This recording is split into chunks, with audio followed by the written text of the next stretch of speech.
গোলামি এমন জায়গায় পৌঁছে গেল, পুরো ভারতবর্ষের জমিনে গত দুদিন আগে বিহারের মুখ্যমন্ত্রী দেখা যাচ্ছে আমাদের ঘরের এক মেয়ের মুখের কাপড় ধরে টানছে। কেমন লাগলো দেখতে? খুশি তো? আমি জানি বিহারের মুখ্যমন্ত্রী হয়তো প্রকাশ্যে মুখের কাপড় ধরে টানে, ও গোপনে আরো কাপড় অনেক কিছু ধরে টানে, ওর চরিত্র খারাপ আমি জানি, ওর কথা বাদ দেন। কিন্তু আপনাদের জিজ্ঞেস করছি যে আপনাদের কেমন লাগলো দেখতে? ভালো লেগেছে তো? বলেন বলেন। কেন? ও জানে যে যার মুখের কাপড় ধরে টানছি এ জাতির পুরুষরা সে ঈমান আর নেই যে ঈমান মোহাম্মদ বিন কাসেমের ছিল। একটা 18 বছরের যুবক এক নারীর উপরে জুলুম হয়েছিল, খবর পেয়ে পুরো আক্রমণ করে ছিলেন তিনি।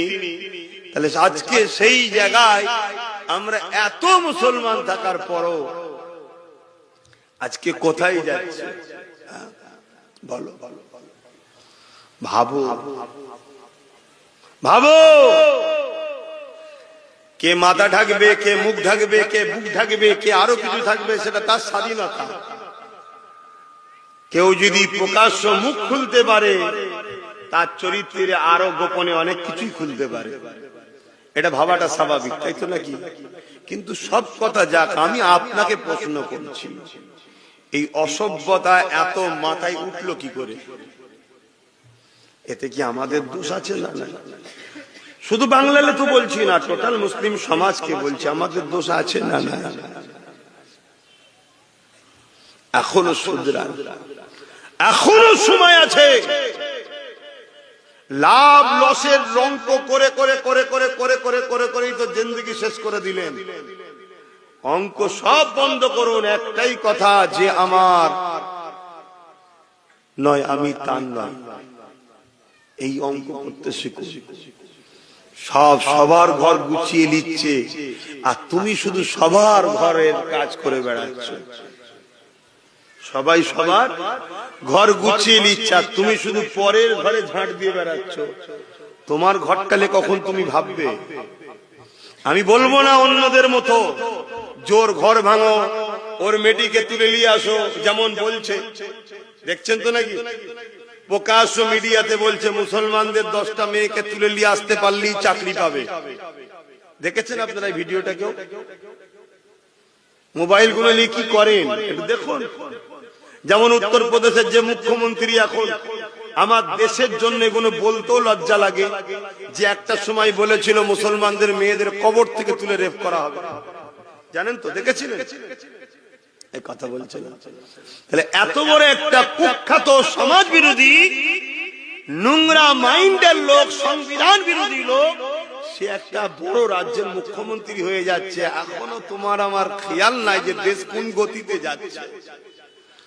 তুমি এখন, আমি এখন ওই হাতির দেখানো দাঁত যারা দেখাচ্ছে সেকুলারের নামে, তাদের পিছনে এখনো ছুটছি তুমি আমি বলছি না তুমি কমনাল হও, কারণ ইসলামে কোনদিন গোলামির জায়গা নয়।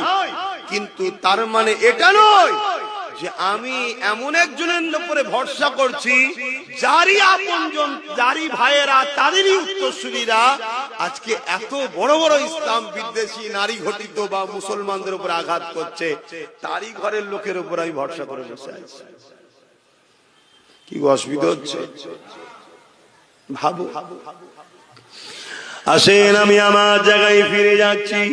আল্লাহ নবী অনেক কষ্ট করেছিলেন এই সমাজে নারীদের ইজ্জতকে বাঁচাবার জন্য। এই জমিনে যখন মানুষ এক আল্লাহকে মানত না, 360টা নকল খোদাকে উপাসনা করত, তারা নারীদের ঘরে চিন্ত পুঁতে দিত। আল্লাহ নবী এসে তাদেরকে বুঝাতে লাগলে, এ মক্কা মানুষেরা, এ এলাকা মানুষেরা, এই রোমের মানুষেরা, পারস্যের মানুষেরা, এ পৃথিবীর মানুষেরা, কেন তোমরা নারীগুলোকে এত অবহেলা করো? কেন তোমরা নারীগুলোকে চিন্ত মুতে দাও? তারা বলতে লেগেছিল নারীরা হলো অশুভ, নারীদের বাঁচার কোনো অধিকার নাই।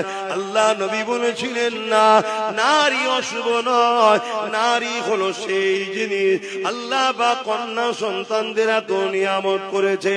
কারো ঘরে যদি প্রথম কন্যা সন্তান হয়, এর মানে ওই নারীর বাবাকে মহান স্রষ্টা আল্লাহ জান্নাতে সুসংবাদ দেয়।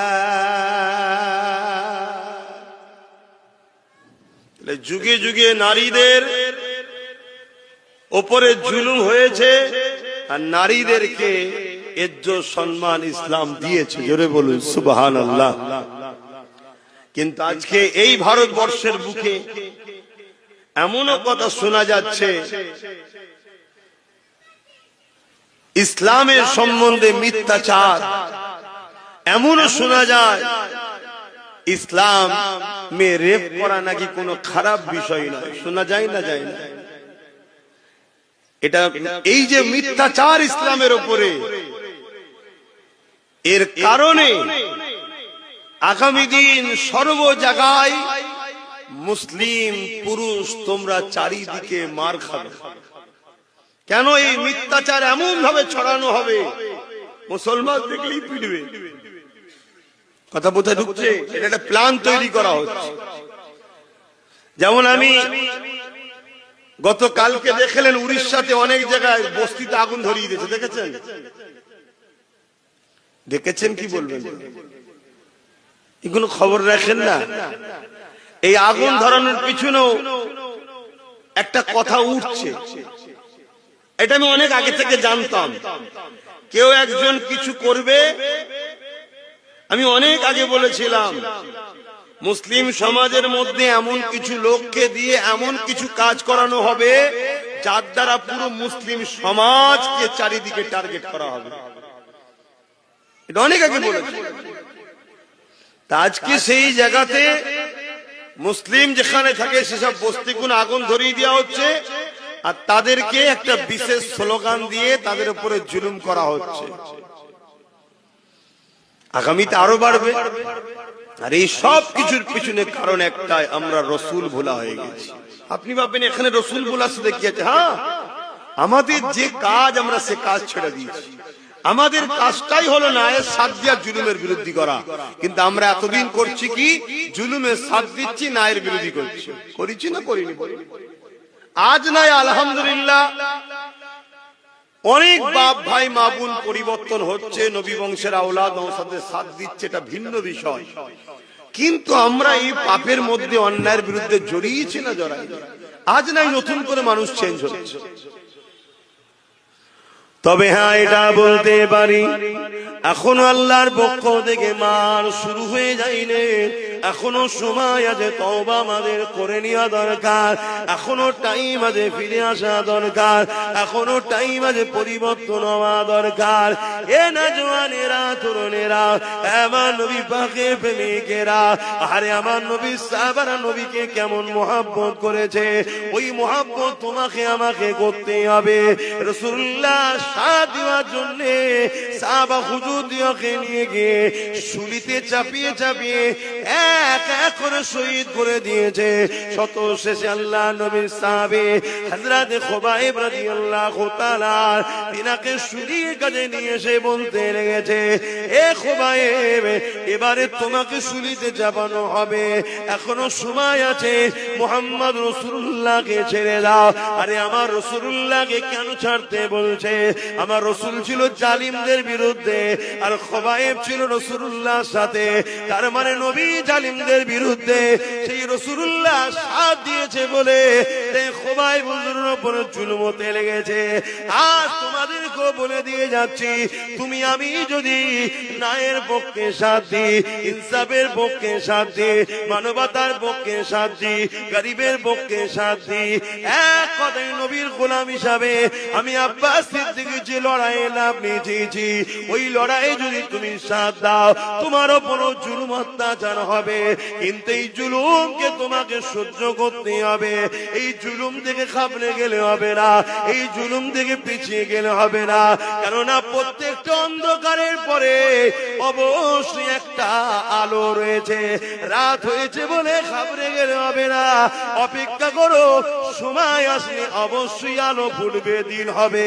ঠিক তেমনি আল্লাহ কোরআনে জানিয়েছে, হে আমার বান্দা বান্দিরে, অবশ্যই কষ্টের পরে আমি আল্লাহ তোমাদের শান্তি দেব।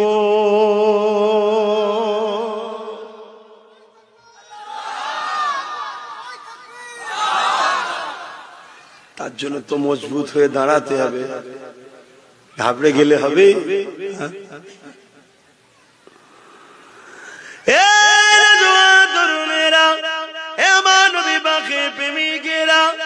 কতটা কষ্ট করেছে আল্লাহ নবী, কতটা কষ্ট করেছে সাহাবা হুজুররা ইসলামের জন্য।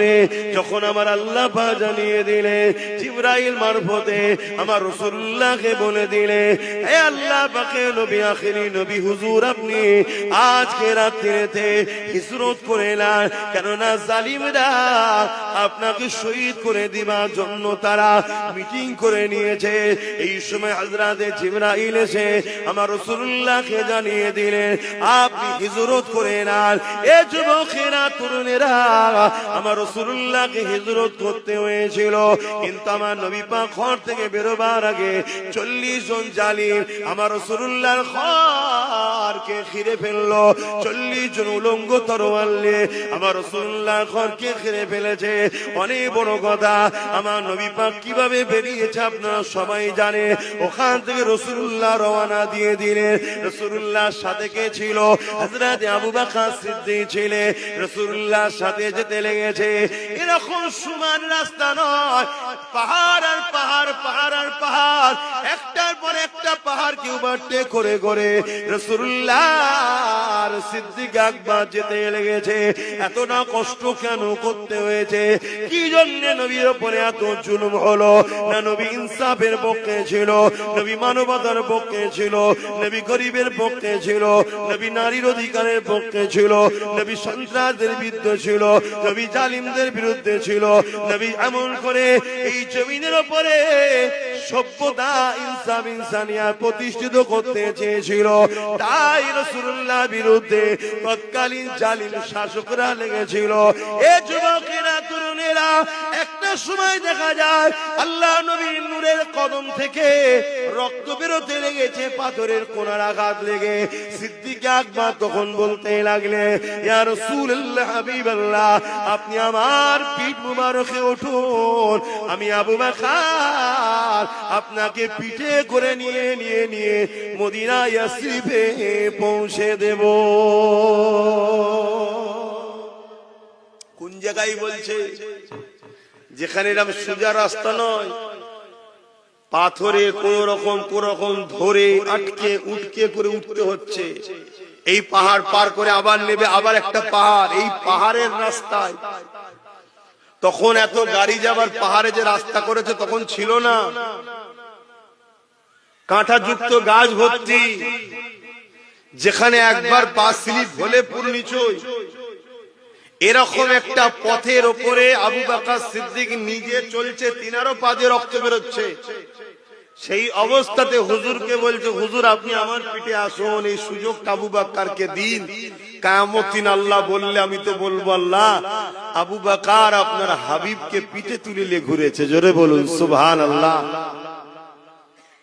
ভাবু মোহব্বত কাকে বলে। আর আমার রাসূলের উপরে এই জুলুমটা কেন? নবী অন্যায়ের বিরুদ্ধে ছিল, জালিমের বিরুদ্ধে ছিল। আমি আপনাকে আবার একবার বলছি, প্রকৃত প্রেমিক তো সে যে নবীর সুন্নাতকে মানে। অনেকে আছে মুখে দাঁড়িয়ে রেখেছে, কেন রেখেছেন? না নবীর সুন্নাত। মাথায় টুপি দিয়েছেন, কেন? নবীর সুন্নাত। ভালো কথা, ভালো কথা। যেমন আমাদেরকে বলা হয় যে ফরজ ছেড়ে দিয়ে সুন্নত, ওয়াজিব, এই নফল নিয়ে টানাটানি করছো, বলে না? বলে না কেন? নফলটাও ভালো কাজ, কিন্তু ফরজটা